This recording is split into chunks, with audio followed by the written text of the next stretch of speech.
欢迎来到新闻频道，明星们很高兴您订阅了该频道。肖战要三封 King 了，粉丝投票乱成一锅粥，最后到底算谁的？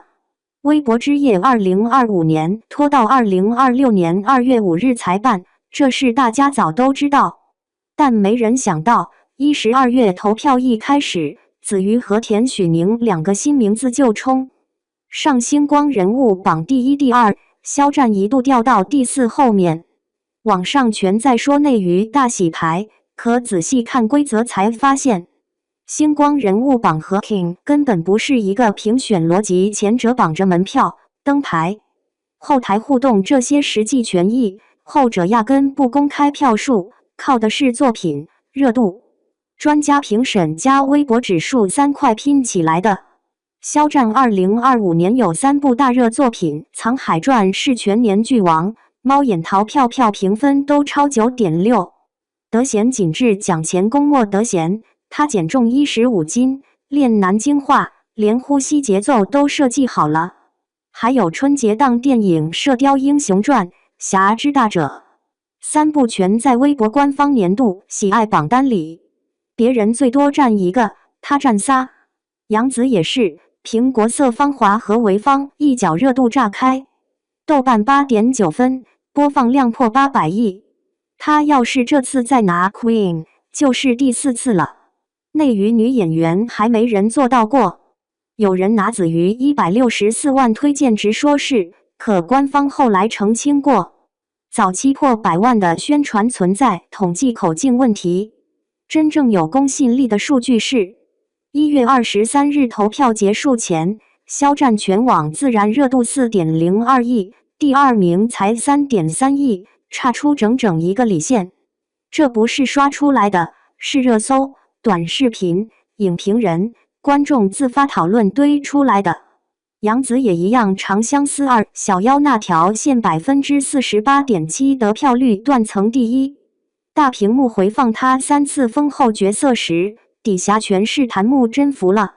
今年微博之夜规则变了，邀请好友助力能额外的5票，没上限，连续打卡7天，每天票数涨到3张。粉丝干脆不零头，攒够了单日一次砸出1.3万票。但平台也说了，最终名单不是光看票，是网友投票加专家评审加微博指数加权。专家那一块权重高。去年沈腾拿 King 时，票数第一其实是别人，结果还是他上台。肖战这次出席不光是走红毯，他带的是3部作品的收官信号，也是给粉丝一个线下兑现通道。你投了票，能换座位、换灯牌、换后台互动，这些动作反过来又影响最终结果。这已经不是10年前纯靠人气说话的时代了。平台要的是持续产出，全民认知，作品过硬的艺人，不是只靠热搜撑几天的快消型流量。吴京和沈腾来，是因为标人、风起大漠和飞驰人生3定档春节。电影公司要借这个场子打预热，王一博和肖战同台 ，CP 粉疯了。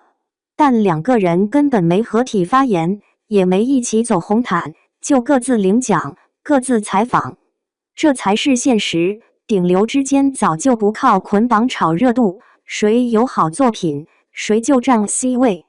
杨紫没提4封，可她出现在官宣名单里，穿深紫高定礼服上台，大屏幕轮播紧密。同年，小妖3个角色，3分钟演完3个人生，底下的人都没拍照，就盯着看。他拿的不是奖杯。是观众用时间投出来的信任。子瑜和田许宁确实在星光人物榜上火了，但那是短剧圈和下沉市场的新势力，和 King Queen 这种覆盖全平台、跨年龄层的综合认证根本不在一个维度。就像你家楼下奶茶店销量第一，不代表他能拿米其林3星。肖战2019年第一次拿 King。是《陈情令》刚爆，2020年蝉联，是《狼殿下》余生请多指教双线发酵，2025年再冲。靠的是没人能复制的剧加影加口碑加国民度4重叠加，他不是靠粉丝硬抬上去的。杨紫2025年没抢热搜，也没天天拍大片，就安安静静演了2个角色，一个古装一个现实题材，全都爆了。观众记住了何为芳，也记住了小妖，这种记住比转发1万条微博都管用。2月5日晚上，结果出来那一刻不会有悬念，肖战拿 King， 杨紫拿 Queen， 就这么回事。对此，小伙伴们有什么看法呢？欢迎在下方评论区留言，和大家一起分享讨论吧。